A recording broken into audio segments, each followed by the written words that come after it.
वासुदेवाय। ओम नमो भगवते वासुदेवाय। ओम नमो भगवते वासुदेवाय।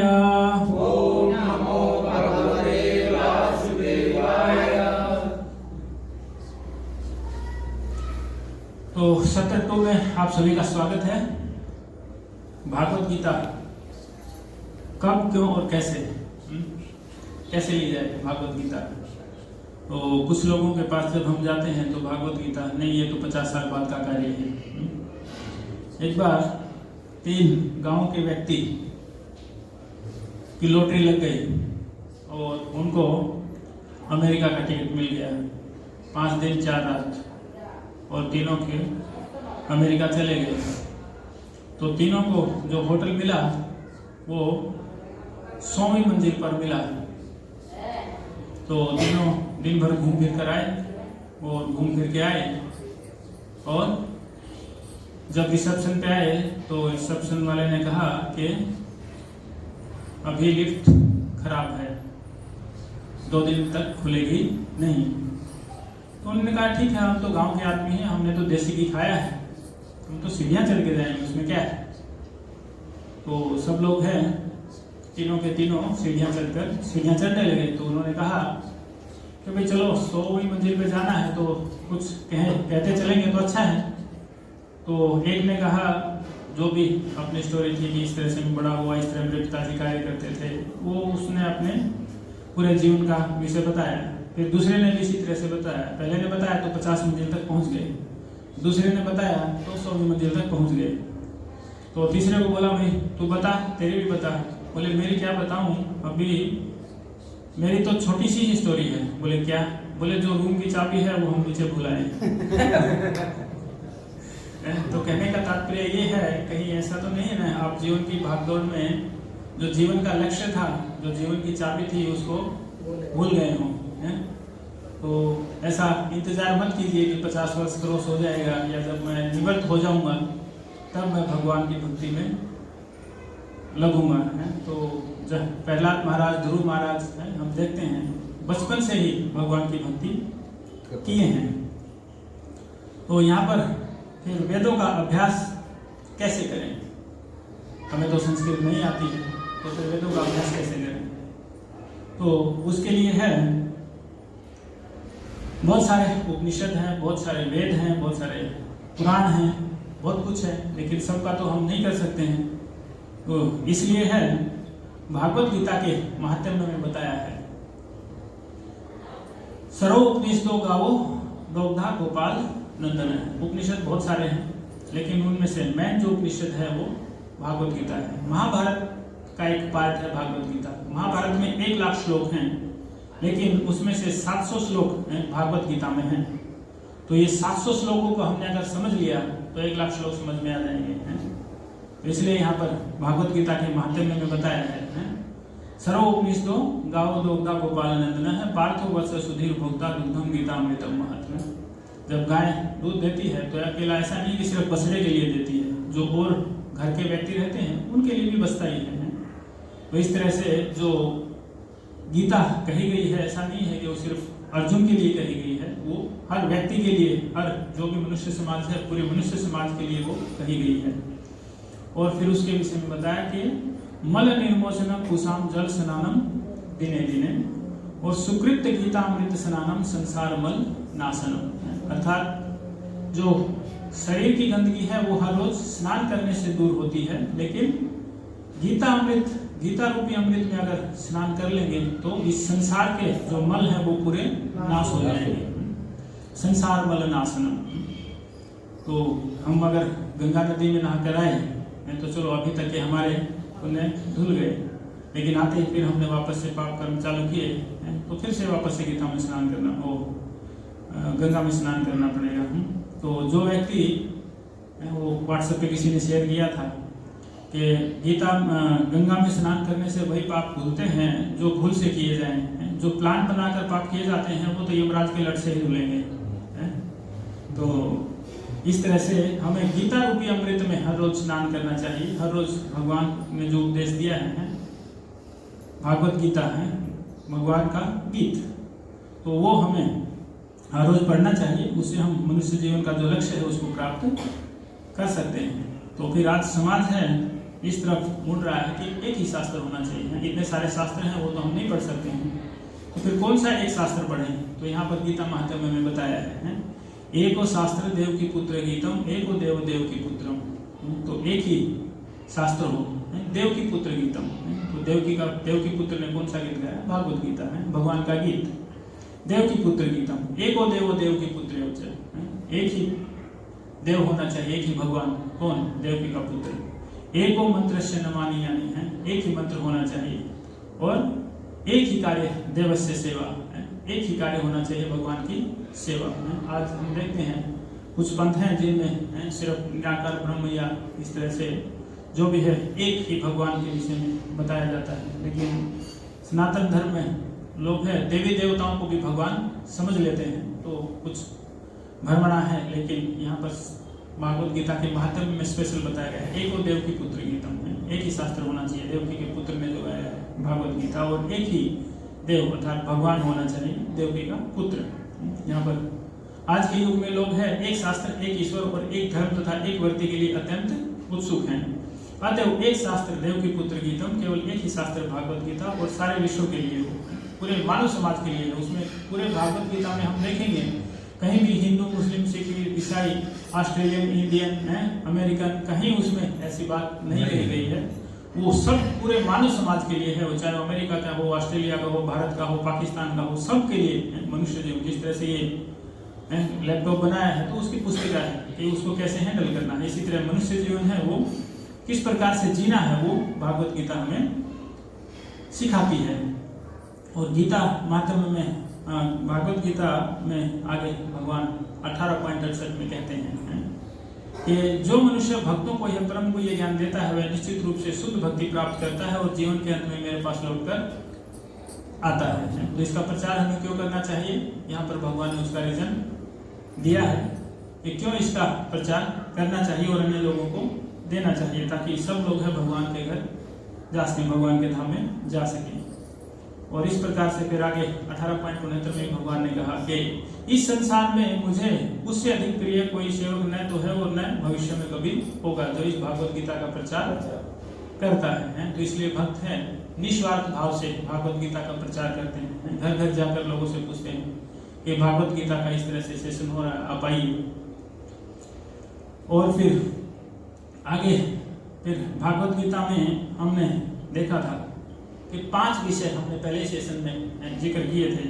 उन 5 में से था जीव, फिर उसके बाद ईश्वर, फिर प्रकृति, फिर काल, फिर कर्म। तो ये 5 विषय हैं वो भागवत गीता के कवर करते हैं और इन 5 में है सारी चीजें आ जाती हैं, जीव, ईश्वर, प्रकृति, काल और कर्म। तो इनमें एक एक पे हम चर्चा करते हैं। सबसे पहले जीव। तो अभी जीव है वो यहाँ पर 3 स्टेज बताई हैं अलग अलग। ये भौतिक हमारा बॉडी शरीर, ये जो शरीर है वो पंच भौतिक शरीर इसको बोलते हैं, पृथ्वी, जल, वायु, अग्नि, आकाश से बना है। उसके अंदर है एक शरीर, सूक्ष्म शरीर होता है जिसको मन, बुद्धि और मिथ्या अहंकार उसके द्वारा है वो आवृत अंदर रहता है। और उसके बाद है अंदर आत्मा होती है अर्थात जीव। तो हमने ये तीसरा सेशन लिया था पुनर्जन्म का विज्ञान, तो वहाँ हमने जीव की बात की थी। तो ये सेशन हमने 3rd सेशन में ये लिया था जीव के विषय में। तो हृदय देश से अर्जुन तिष्ठति है, भगवान बताते हैं कि ये जीवात्मा है कहाँ रहती है? हृदय देश में रहती है। 18वें अध्याय में भगवान इस तरह से बताते हैं। फिर इसके बाद आता है ईश्वर। तो ईश्वर के अलग अलग अवतार रहते हैं, लेकिन ईश्वर है यहाँ पर एक ये बताया ये 2 पंछी हैं वो बैठे हैं, पक्षी। तो एक है भोक्ता है और एक साक्षी है। जीव है वो क्या करता है? भोग करता है, और भगवान है उसका साक्षी है। वो चाहे किसी भी शरीर में रहे, चाहे वो कुत्ते के शरीर में हो, सुअर के शरीर में हो, मनुष्य के शरीर में हो, पशु के शरीर में हो, भगवान हमेशा जीव के साथ रहते हैं। इस तरह से आगे है प्रकृति। तो प्रकृति में हमने देखा था, प्रकृति काल और कर्म में, वहां पर हमने गुणों की चर्चा की थी। तो गुणों में अलग अलग व्यक्ति है, अलग अलग गुण में कार्य करता है, तो उसके अनुसार वो उस कार्य को है करता है। कोई व्यक्ति है सतोगुण में, कोई व्यक्ति रजोगुण में और कोई व्यक्ति तमोगुण में है। तो हमने इसके लिए एक उदाहरण शायद उसमें नहीं दिया था। कहीं मान लो कोई बड़ा प्रोग्राम हो रहा है और वहाँ पर अचानक से आग लग गई, तो कोई व्यक्ति तुरंत बेहोश होकर गिर गया, तो मतलब वो तमोगुण में। और कोई व्यक्ति है खुद को बचाने के लिए वहाँ से भाग रहा है, तो मतलब वो रजोगुण में है। और कोई व्यक्ति ये सोच रहा है कि इस आग को कैसे बुझाया जाए, सबको बचाया जाए, तो मतलब वो सतोगुण में है। तो इस तरह से हम कौन से गुण में हैं, हम अपने आप से अपना सर्वे कर सकते हैं। तो मतलब सतोगुण का अर्थ हुआ कि जो सूझबूझ वाला व्यक्ति है, वो जीवन के हर पहलू में देखता है कि किस तरह से जीवन को जिया जाए, किस तरह से जीवन को ढाला जाए, कि जो कार्य है वो भी किए, नित्य कर्म है वो भी किए जाए और भगवान की भक्ति भी की जाए। और इसके बाद है काल। तो काल पर हमने चर्चा की थी, आचार्य चाणक्य का जो एक श्लोक था उसमें हमने चर्चा की थी कि आचार्य चाणक्य बताते हैं कि हमने पूरे जीवन में जो भी धन कमाया है, अभी लेटेस्ट ही अडानी, गौतम अडानी है, पहले नंबर से 20वें नंबर पे पहुंच गए हैं। अगर पहले नंबर पे भी थे तो वर्ल्ड में पहले नंबर पे थे वो। अगर वो पूरा धन भी दे दें तो भी जो पीछे एक क्षण बीत गया है उसको वापस नहीं ले सकते हैं। काल का जो कार्य है वो चलते रहना है, कोई भी काल को मोड़ नहीं सकता है। और भगवान भागवत गीता के 8वें या 9वें अध्याय में बताते हैं कि काल, जो व्यक्ति आजीवन पाप कर्म में लगा रहता है, अंत समय में उसे काल यानी यमराज के रूप में दिखता हूँ। यमराज के भी 2 तरह के रूप होते हैं, एक सौम्य और एक विकराल रूप होता है। तो जो भक्त होते हैं उनको सौम्य रूप में दिखते हैं और जो अभक्त होते हैं उनको विकराल रूप में दिखते हैं। तो काल का जो ये समय है, समय का जो चक्र है वो रुकता नहीं है। और इसके बाद कर्म, कर्म पे हमने चर्चा की थी, प्रकृति काल और कर्म वाले उसमें। कोई व्यक्ति अमीर है, कोई व्यक्ति गरीब है, कोई व्यक्ति कुरूप है, कोई रूपवान है, कोई धनवान है, कोई गरीब है। और इस तरह से हमने कोई जन्म से ही लंगड़ा है, कोई बलशाली है। तो इस तरह से अलग अलग कर्म का सिद्धांत हमने बताया था कि जीव जैसा कर्म करता है उसी अनुसार उसको अगला जीवन मिलता है। कर्म के ऊपर हमने है ये जाना था। अब इसको फिर जानेंगे कैसे हैं, तो योग्यता क्या है। एवं परंपरा प्राप्तम राज ऋषियों, तो इसको राज ऋषियों ने इसी तरह से जाना। 4.2 भगवान भागवत गीता के 4वें अध्याय के 2वें श्लोक में बताते हैं कि इसे परंपरा से जाना जाता है। राज ऋषि भी होते हैं और राज ऋषियों में जैसे पृथु महाराज है, वो राजा होते हुए भी ऋषि थे। जनक महाराज राजा रहते हुए भी ऋषि थे राज ऋषियों में। और इसे इसी तरह से जो गुरु शिष्य परंपरा है उसी के अनुसार, परंपरा के अनुसार इसको जाना जा सकता है। यहाँ पर हिंदी में लिखा है कि इस प्रकार यह सर्वोत्तम ज्ञान गुरु शिष्य परंपरा द्वारा नीचे आया और महान राज ऋषि ने इसे इसी रूप में समझा। इसमें कोई चेंजेस नहीं किया है। जैसे कोई साइंटिस्ट कोई खोज करता है, सर्वे करता है, तो उसकी दूसरा साइंटिस्ट आगे उसको बदल देता है कि ये नहीं, ये गलत है, ये ऐसे नहीं था, ये ऐसे था। जिस तरह से हमने डार्विनवाद बात किया था, जिस तरह से कल के भागवतम क्लास में चर्चा कर रहे थे, वहाँ पर डार्विन ने बताया कि पहले हम सब बंदर थे और बाद में धीरे धीरे आदि मानव बन गए और फिर हम मनुष्य बन गए। लेकिन डार्विनवाद का खंडन है। वहाँ पर अगर हम भागवत पढ़ेंगे तो उसमें हमें साफ साफ क्रिएशन का पता चलता है। भागवतम के 3रे स्कंद में है क्रिएशन, कैसे सृष्टि का उदय हुआ, वो वहाँ पर पूरा वर्णन है कि किस तरह से भगवान के नाभि में से कमल उत्पन्न होता है और उसमें ब्रह्मा जी प्रकट होते हैं। और ब्रह्मा जी अपने मानसिक मन से कुछ ऋषियों को उत्पन्न करते हैं। दधीचि है, अंगिरा है, मरीचि है। और फिर लेफ्ट और राइट भुजा से है सोंग मनु राजा और शत्रुपा रानी को प्रकट करते हैं, जिसके आगे फिर मैथुन सृष्टि का प्रारंभ होता है। उससे पहले है मानसिक सृष्टि थी और उसके बाद मैथुन सृष्टि प्रारंभ होती है। और सोंग मनु राजा की 3 पुत्रियां हैं, देवहूति, आकुति और प्रसूति, और उनके 2 पुत्र हैं, उत्तानपाद और प्रियव्रत। तो उन्हीं सब से ये पूरा संसार है वो भरा हुआ है। तो हम देवहूति, आकुति और प्रसूति तीनों, तो उन्हीं से ये पूरा संसार है वो भरा हुआ है। मतलब हम सब मनु की संतान, मतलब मनुष्य है। तो बंदर की संतान मनुष्य नहीं है, मनु की संतान है वो मनुष्य है। तो इस तरह से यहाँ पर बताया। और फिर इसमें इसका बताया कि कैसे भक्तो वसी में सखा चेती रहस्य हरदम उत्तम है, क्योंकि तुम मेरे भक्त हो और मित्र हो।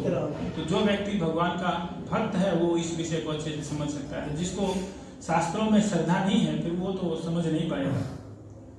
तो जिस प्रकार से एक डॉक्टर के पास कोई व्यक्ति जाता है तो डॉक्टर बताता है, 2 चीज बताता है, एक विधि बताता है, एक निषेध बताता है कि ये गोली सुबह शाम दोपहर तीनों टाइम लेनी है, ये सुबह शाम लेनी है। अपने मन से ऐसा नहीं है कि ठीक है ये 3 टाइम बोला है 1 टाइम ले लेते हैं, विधि बताया। और फिर निषेध भी बताता है, इसमें खट्टा नहीं खाना है या इसमें ये कार्य नहीं करना है। तो ये इसी प्रकार से है परंपरा में जो ज्ञान बताया गया उसमें विधि और निषेध भी साथ साथ में बताया कि ये कार्य करना है, ये कार्य नहीं करना है।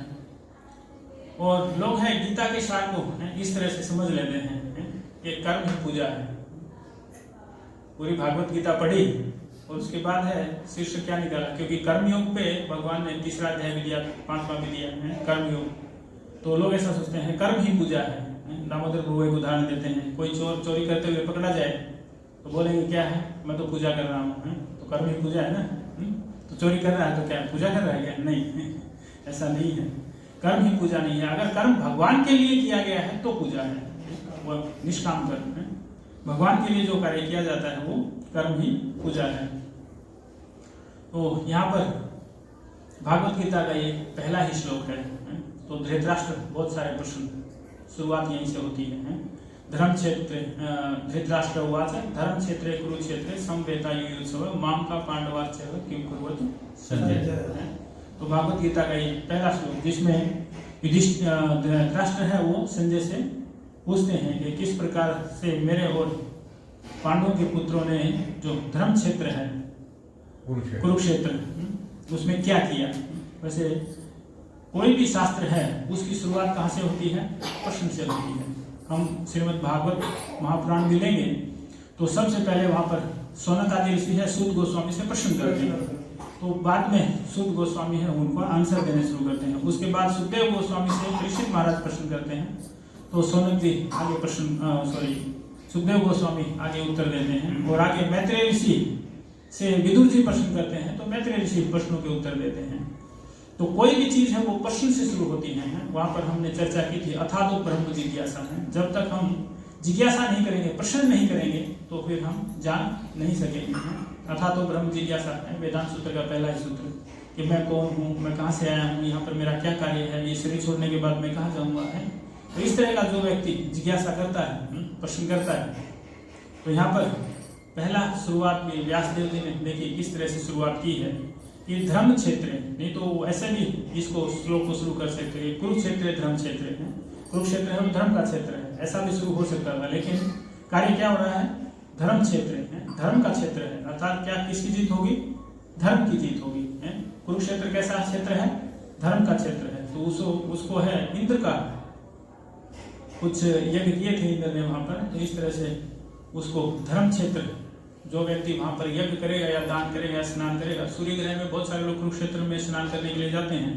वहां पर एक स्नान करने का कुंड है, उस कुंड में स्नान करने जाते हैं। हाँ, तो वहां पर ऐसी मान्यता है कि जो व्यक्ति वहां स्नान करता है वो स्वर्ग में जाता है। तो क्योंकि वो धर्म क्षेत्र है कुरुक्षेत्र, वही कुरुक्षेत्र में। हाँ, सूर्य ग्रहण के समय लोग जाते हैं और सूर्य ग्रहण और मकर संक्रांति 2 समय में वहां पर स्नान की महत्ता बताई है। और आगे भगवान है इस तरह से भगवान ने और अर्जुन ने ये दोनों शंख बजाए। आगे के कुछ श्लोकों में, कुछ श्लोकों के बाद जब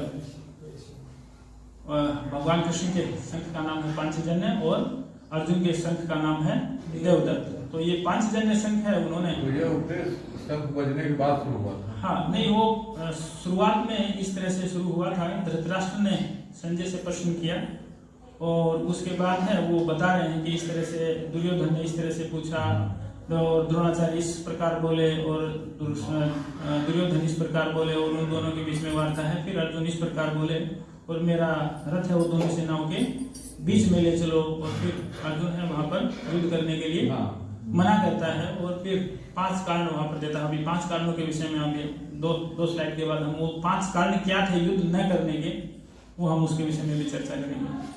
तो जो 5 जन्य संघ है वो भगवान को कहाँ से प्राप्त हुआ? वो समुद्र के बीच में एक राक्षस था, पांचजन्य, तो हाँ, तो वो राक्षस उस संघ के अंदर रहता था। और जब संदीपनी मुनि का जो पुत्र था उसको ढूंढते ढूंढते भगवान समुद्र में गए, तो वहां पर उस राक्षस का वध किया और वहां से वो शंख उन्होंने लिया। ऐसा कृष्ण लीला में है, लेकिन वैसे भगवान का ये शंख है परमानेंट है। वैसे तो वो सुदर्शन चक्र भी और परशुराम जी से लेते हैं, तो ऐसा नहीं है कि उनके पास सुदर्शन चक्र नहीं रहता है, पहले से रहता है, पर लीला में ऐसे ऐसे कोई मुरली देता है, कोई सुदर्शन चक्र देता है, कहीं से वो शंख लेते हैं। इस तरह से लीला में अलग अलग आता है। और आगे है फिर अर्जुन कहता है कि मेरा रथ है वो दोनों सेनाओं के बीच में ले चलो। उसके पहले बहुत सारी चर्चा होती है। अर्जुन है वो दुर्योधन है वो द्रोणाचार्य के पास जाता है और इस प्रकार से कहता है कि देखो सामने जो धृष्टद्युम्न ने सेना का व्यूह किया है, ये वही धृष्टद्युम्न है जो द्रुपद का पुत्र है, जिसको तुमने शिक्षा दी थी, और अभी देखो वो तुम्हारे सामने ही तैयार खड़ा है, मरने मारने के लिए, तुम्हें मारने के लिए सामने तैयार खड़ा है। मतलब वो वहां पर क्या इंडिकेट कर रहा है गुरु को कि तुम गलत हो, तुमने गलत आदमी को शिक्षा दी है। हालांकि गुरु को ये पता होती है कि ये व्यक्ति योग्य है और ये अयोग्य है। हालांकि एकलव्य को उन्होंने शिक्षा नहीं दी थी, लेकिन धृष्टद्युम्न को उन्होंने शिक्षा दी थी, जबकि द्रुपद ने स्वयं इसका यज्ञ किया था कि द्रोणाचार्य को मारने के लिए है मुझे एक पुत्र चाहिए, और ये बात द्रोणाचार्य को भी पता थी, फिर भी उन्होंने उसको शिक्षा दी क्योंकि वो योग्य पात्र था।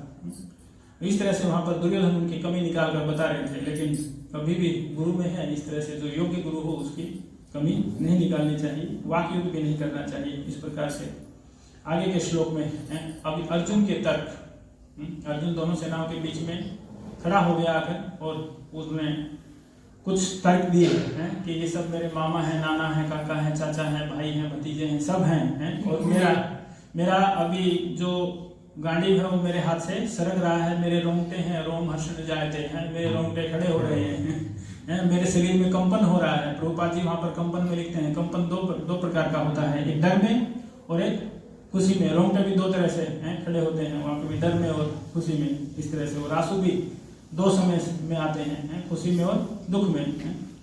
वहां पर प्रभुपाद जी ने तो यहाँ तक लिखा कि जो गर्म आंसू होते हैं वो दुख के होते हैं और जो ठंडे आंसू होते हैं वो सुख के होते हैं। इतना भी विश्लेषण प्रभुपाद जी ने तात्पर्य में लिखा। तो तब अर्जुन है वो युद्ध करने के लिए मना कर देता है, और क्या क्या वो तर्क देता है।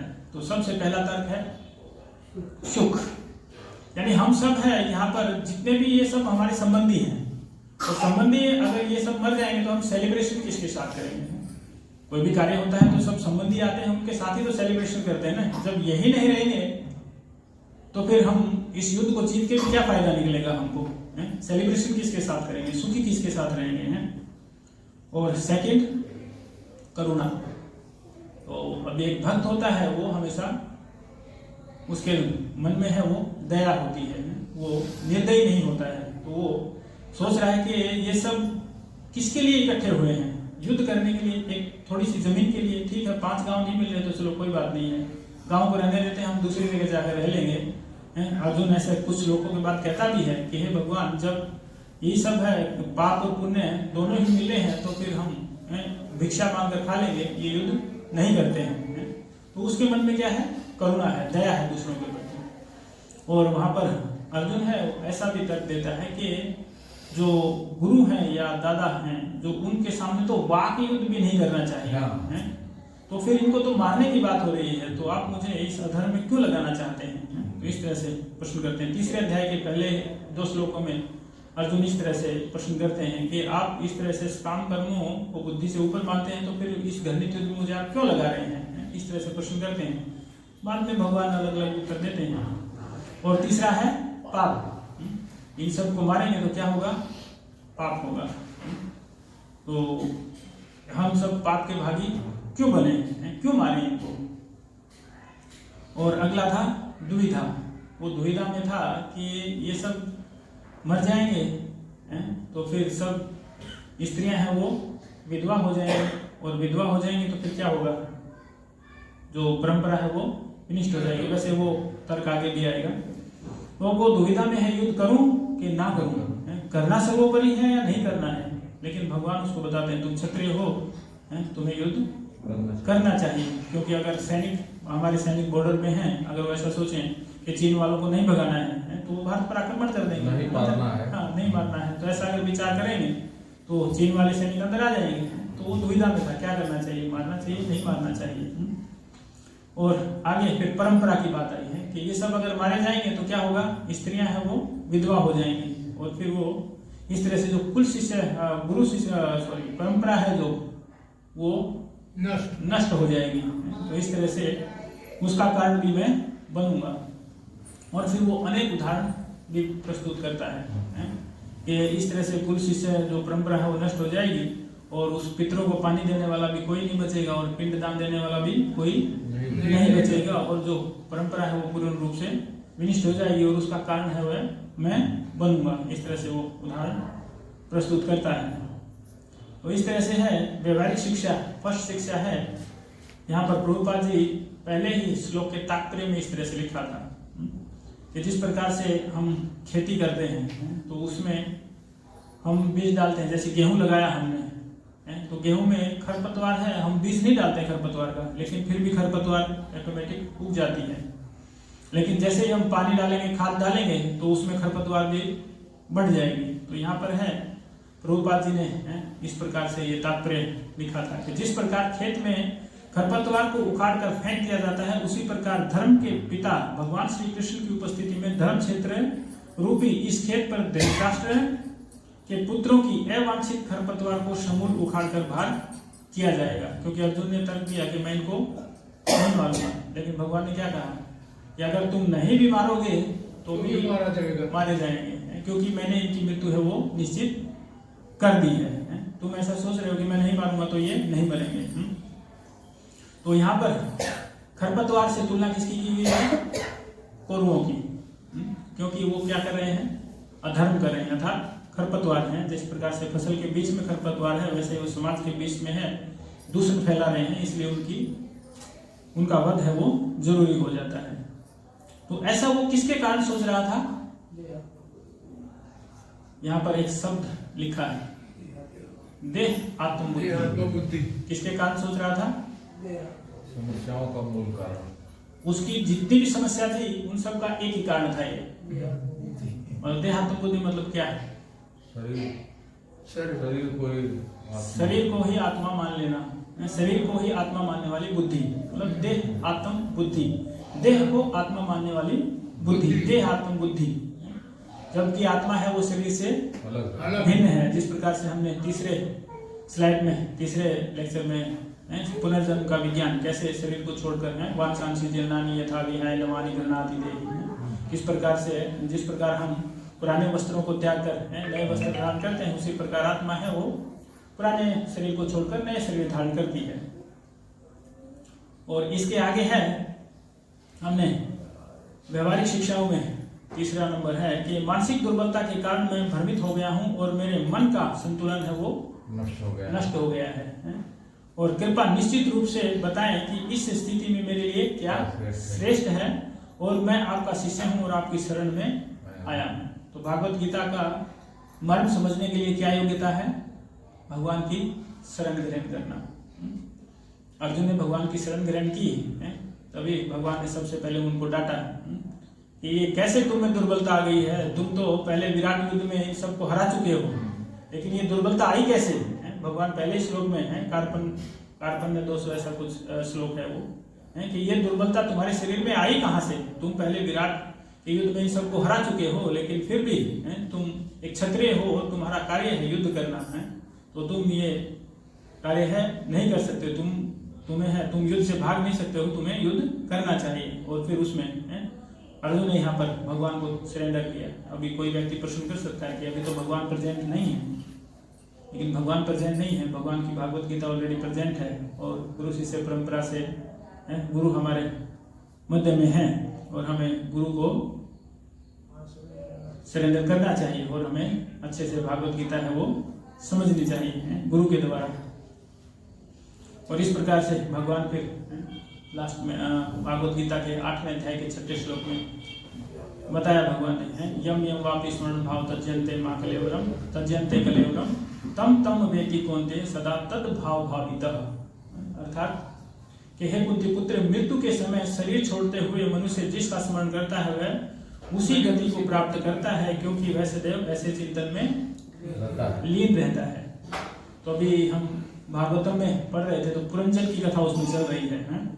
तो वहां पर पुरंजन है, वो पुरंजनी के उसकी जो पत्नी है पुरंजनी है, बोला जब वो खाती है तो तब वो खाता है, तब वो सोती है, जब वो सोती है तो वो सोता है, मतलब उसी का चिंतन करता है हर समय है। और जब पुरंजन मरने के समय है वो पुरंजनी के विषय में ही सोच रहा है तो उसको अगले जन्म में है स्त्री का शरीर मिलता है। और इस तरह से जब वो स्त्री के शरीर में है विदर्भी की राजकुमारी हुई और इस तरह से विदर्भी की राजकुमारी जब हुई और उसके बाद भी वो मलयध्वज के साथ उसका विवाह हुआ तो उस समय है वो उसके साथ सती होने के लिए, जब वो उसने शरीर छोड़ दिया तो उसके साथ में सती होने के लिए भी तैयार हो गई। तो उस समय है भगवान वहां पर ब्राह्मण के रूप में प्रकट होते हैं कि कहते हैं कि तुम कौन हो और ये कौन है और मैं कौन हूँ। तुमने ये सब जाना नहीं, क्योंकि तुमने इसी के प्रति आसक्ति व्यक्त की, इसीलिए तुम्हारा ये शरीर है वो स्त्री के रूप में परिणित हुआ। पहले तुम पूर्व समय में पुरंजन थे। इस तरह से भगवान वहां पर उसको पूर्ण रूप से बताते हैं। तो यहाँ पर वो श्लोक है, यहाँ पर प्रभुपाद जी ने वहां पर भी श्लोक है कोट किया था कि जिस भाव में जो व्यक्ति है शरीर छोड़ता है उस भाव को पूर्ण रूप से प्राप्त करता है। तो अगर हमें भगवान के धाम जाना है तो फिर भगवान का भाव चाहिए। भगवान का नाम अंत समय में कैसे निकलेगा? अगर हम पूरी जिंदगी भौतिक कार्य में लगे हैं तो अंत समय में भगवान का नाम याद नहीं आएगा। अंत समय में तो फिर ये आएगा उसका पैसा लेना है, इसको पैसा देना है वो ज़्यादा याद आएगा ये मैंने यहाँ दिखा नहीं, कहीं मेरे बेटे को पता ना चले इससे पैसे लेने हैं वो सब याद आएगा या फिर कहीं फसल लगाई है या फिर कहीं और जैसे मैं ट्रांसपोर्ट सेक्टर में हूँ तो कौन सी गाड़ी का भी फाइनेंस बाकी है, कौन सी पैसे भरे हैं या इतनी लोन EMI बाकी है, बेटा ठीक है लोन का मैंने फाइनेंस करा रखा है, अगर जैसे ही मरूँ तो अपना फाइनेंस पूरा हो जाएगा तो लोन तेरा बंद हो जाएगा तो शरीर छोड़ते समय है वो भगवान का किस तरह से स्मरण हो, तो उसके लिए है हर रोज हमें भगवान के नाम की प्रैक्टिस करनी पड़ेगी। हरे कृष्ण महामंत्र का जप हर रोज हम करेंगे तो ये चीज किस में आ जाएगी? अभ्यास में आ जाएगी। अभ्यास में आएगी तो फिर अंत समय में हमें पता चलेगा कि क्या करना है। क्योंकि अगले श्लोक में भगवान बताते हैं कि इसलिए हे अर्जुन तू सब समय में निरंतर मेरा स्मरण कर। कोई भी कार्य करता है तो मेरा स्मरण कर और युद्ध भी कर मतलब जो भी व्यक्ति हम सब युद्ध ही कर रहे हैं ना। कोई ग्रस्त में है तो वो अपना कार्य कर रहा है, मतलब युद्ध कर रहा है। जो भी कार्य कर रहा है वो अपना एक युद्ध कर रहा है। गृहस्थी भी एक युद्ध ही है। बच्चों को भी संभालना है, पत्नी को भी संभालना है, बिजनेस को भी संभालना है, जो जॉब करता है उसको जॉब भी संभालना है, बॉस को भी संभालना है। बॉस की डांट अलग से है, लेट आए तो पत्नी की डांट अलग से है तो वो सब मेंटेन करना है ना, युद्ध है ये लिए। जो भी आदमी गृहस्थी में है वो युद्ध कर ही रहा है तो उसके साथ साथ में अपने जो नियत कर्म है उनको भी करो, उनको छोड़कर कहीं वन में नहीं जाना है। हमने पीछे भी चर्चा की थी इस विषय में। लोगों की ऐसी भ्रांत धारणा है कि अगर हमने हरे कृष्णा के कीर्तन चालू किया या मंत्र चालू किया जब करना तो ये सब तो छोड़ना पड़ेगा कुछ छोड़ना नहीं। आप गृहस्थ में रहते हुए हरे कृष्ण महामंत्र चालू कीजिए। और इस तरह से भगवान आगे कहते हैं कि इस प्रकार मुझ में अर्पण किए हुए मन बुद्धि से युक्त होकर तू निसंदेह मुझको ही प्राप्त होगा। तो भगवान को प्राप्त करने का बिल्कुल सरल तरीका तो है। क्या करना है? हरे कृष्ण महामंत्र का जप करना है, कुछ अलग से करना नहीं है। पाप कर्म करने के लिए कितने सारे कार्य करने पड़ते हैं। किसी व्यक्ति को शराब पीनी है, क्या करेगा? अभी मान लिया फिक्स सैलरी आती है 20,000, पत्नी को पता है 20,000 आती है। अगर 20,000 में से कम हुए उसको ला करके दे देनी है। अगर आपने 18,800 दिए तो पूछेगी 200 कहाँ गए तो अभी शराब पीना है तो क्या करना पड़ेगा? अलग से एक्स्ट्रा ओवर टाइम करना पड़ेगा ना। तो पैसे कमाने पड़ेंगे, फिर खरीदनी पड़ेगी, फिर पीनी पड़ेगी, फिर पुलिस का डर है। गुजरात में तो पुलिस का भी डर है, पुलिस पकड़ लेगी। तो कितनी मेहनत करनी पड़ी, मांसाहार करना है तो उसके लिए भी पहले लाना है, पहले पैसे कमाने हैं, फिर वो लेकर आना है और फिर उसको पकाना है। और भागवतम में हम पढ़ रहे थे, उसमें बताया कि 6 व्यक्ति है वो मांसाहार के पाप में बराबर के भागी होते हैं। बेचने वाला, खरीदने वाला, लाने वाला, पकाने वाला और खाने वाला है, सब के सब बराबर के भागी हैं। मारने वाला, बेचने वाला, मारने वाला, बेचने वाला, हाँ सब बेचने वाला, फिर खरीदने वाला, फिर उसको मारने वाला, फिर उसको पकाने वाला, फिर खाने वाला। हाँ, इस तरह से 6 व्यक्ति हूँ बराबर के भागी हैं। उसका बिजनेस है, उसका वो कमाई नहीं, वो ठीक, वो उसका बिजनेस है, लेकिन हमारा बिजनेस नहीं ना खाना, हमारे लिए अन्न है ना। भगवान ने हमारे के लिए अन्न निर्धारित किया है मनुष्य के लिए। बिजनेस है तो उसको पाप होगा। हाँ होगा ना, उसको भी होगा, उसको क्यों नहीं होगा। पकाने वाले का तो डबल पाप हो जाएगा, पकाया भी और खाया भी। तो इस तरह से हमें पाप करने के लिए है इतना सारा मेहनत करना पड़ता है, जबकि हरे कृष्ण महामंत्र के लिए कुछ एक्स्ट्रा नहीं करना है, कोई उसमें इन्वेस्टमेंट नहीं है, फ्री ऑफ कॉस्ट है। और हमें बिल्कुल गुरु शिष्य परंपरा से एकदम परफेक्ट जगह से मिल रहा है कि ऐसा नहीं कि कोई राज चलता व्यक्ति बता रहा है, गुरु साधु शास्त्र के अनुसार हमें ये परंपरा से मिल रहा है। तो इस तरह से भगवान फिर आगे के श्लोक में बताते हैं कि अभ्यास के साथ साथ अब क्या करना है, अभ्यास करना है। अभ्यास के साथ साथ अविचलित भाव से मन को मुझ पुरुषोत्तम भगवान के स्मरण में लीन हो और तुम निश्चित रूप से मुझे पालोगे। कैसे पालोगे? अविचलित भाव से। वो 2.41 में भगवान बताते हैं ना कि ऐसे बुद्धि को इधर उधर नहीं दौड़ाना है, एक ही जगह वैशायत्मा का बुद्धि नहीं रखनी है, इसकी भी भक्ति कर लो, इसकी भी भक्ति कर लो, इसकी भी भक्ति कर लो, नहीं, एक जगह स्थिर कर लो मन को और अविचल भाव से, विचलित मत हो, अविचल भाव से। और अभ्यास के साथ जब भगवान ने अर्जुन को 6ठा अध्याय सुनाया, ध्यान योग जिसका शीर्षक है, तो उस समय भगवान ने काफी सारे चीज बताई कि इस तरह से पद्मासन में बैठ जाना है, दोनों हाथों को घुटनों पर रख लेना है और आंखों को है नाक के अग्र भाग पर ध्यान दे लेना है और मन को कंट्रोल करना है और तुम मेरा ध्यान करो। तो उस समय है भगवान अर्जुन है तुरंत लौट जाता है कि ये तो होगा ही नहीं, ये कैसे होगा। एक बार हवा को वश में करना है वो हो सकता है, लेकिन इस तरह से मन को कंट्रोल करना मुश्किल, बहुत मुश्किल है, क्योंकि मन तो हर समय क्या करता है, लिविंग बिलीविंग थिंकिंग, वो तीनों कार्यों में व्यस्त ही रहता है, उसमें वो चलता ही रहता है, वो कभी भी मन है वो कभी भी एक जगह पर रुकता नहीं है। तो इसलिए भगवान ने आगे फिर बताया था कि ये सब होगा, किससे होगा?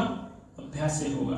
अभ्यास से अगर तुम करोगे तो ये सब होगा। और यहाँ पर भी भगवान बता रहे हैं स्मरण कैसे करना है, अभ्यास से करना और अविचल भाव से रेगुलर करना है, लगातार करना है। और फिर नेक्स्ट में जब पूरी भागवत गीता अर्जुन ने भगवान से सुन ली तो क्या हुआ? अर्जुन ने क्या कहा?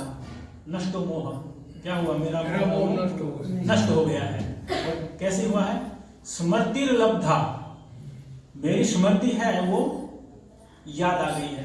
पीछे हमने देखा था स्लाइड में भगवान को क्या बोल रहे अर्जुन? मैं भूल गया हूँ क्या करना है, मैं आपकी शरण में आया हूँ, मुझे उपदेश दें। और यहाँ पर जब सुन लिया तब क्या बता रहे हैं 73 में, 18.73 में है ये स्मृति लब्ध, मेरी यादाश्त वापस आ गई है। फिल्मों में दिखाते हैं ना कि कोई व्यक्ति की यादाश्त चली जाती है, फिर उसको पता नहीं होता ये मेरे संबंधी हैं कौन है, ये मेरी पत्नी है कौन है, लेकिन जब उसकी यादाश्त वापस आ जाती है तो वापस है उससे मुझे बदला लेना है। तो इस तरह से वो स्मृति लब्ध हुआ है, यादाश्त वापस आ गई है।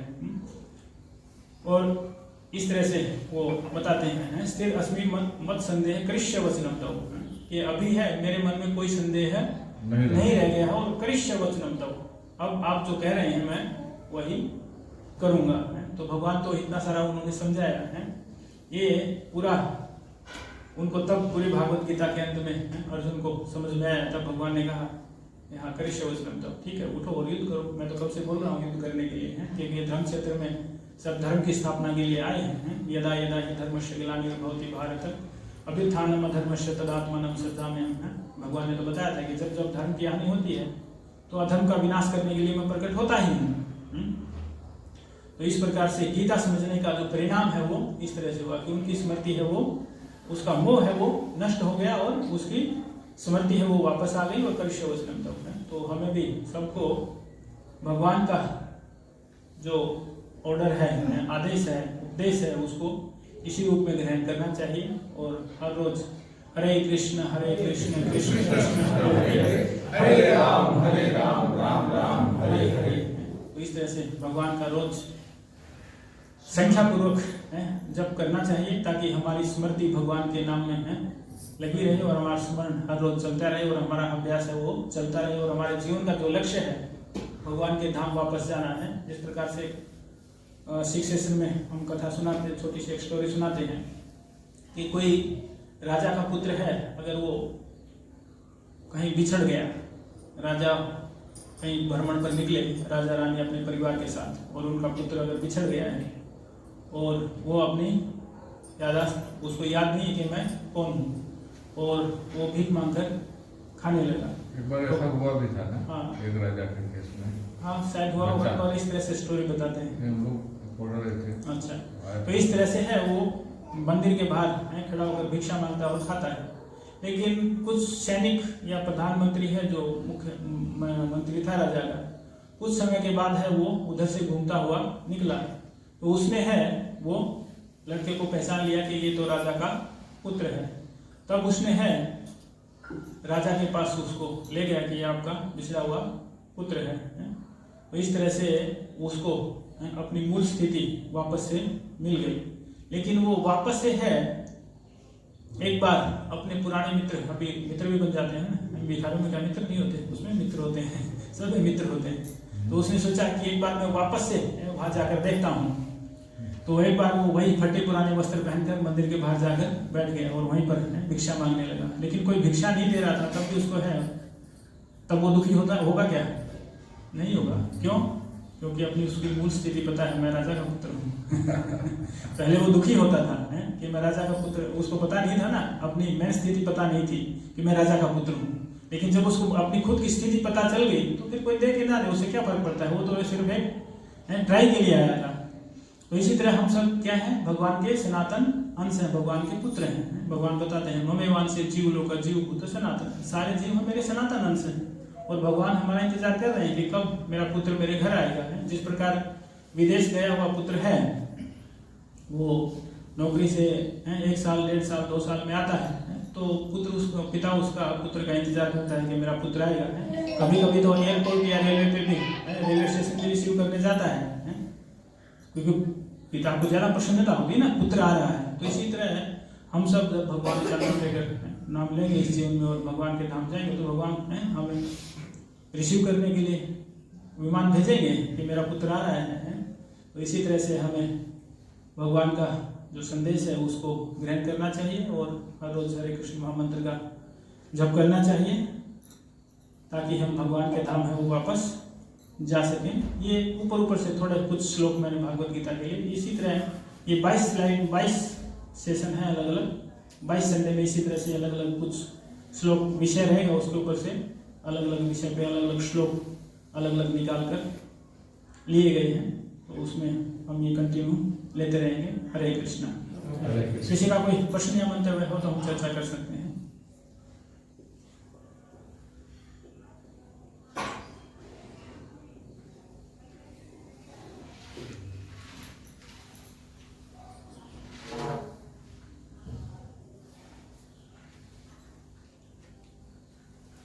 आज राम कुमार प्रभु नहीं है? हाँ, फोन कर रहा था, वो उठाया नहीं। उन्होंने देखा भी नहीं था। मैसेज में मैं देख रहा था कि उन्होंने देखा कि नहीं देखा, उन्होंने देखा भी नहीं।